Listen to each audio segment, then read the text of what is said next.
Hey guys, Assalamualaikum, Faizul here. So today we're going to be talking about the biggest mistake a fresh grad normally makes after they graduate, and that is basically buying a car. If you look back, for example, in the last 10 years, typically when you buy a car for 120,000, the car becomes 30, 40,000, 50,000 if you're lucky after 10 years.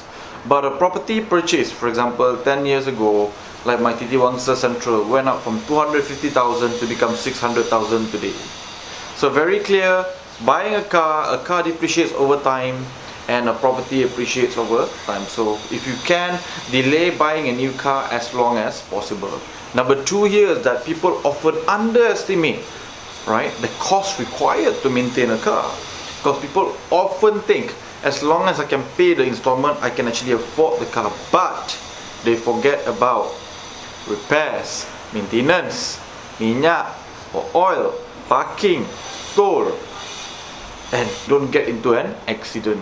So the cost of ownership, even for example driving the cheapest car, new car in the market today, which is cost 40,000, is often 1,000 to about 1,200 ringgit per month.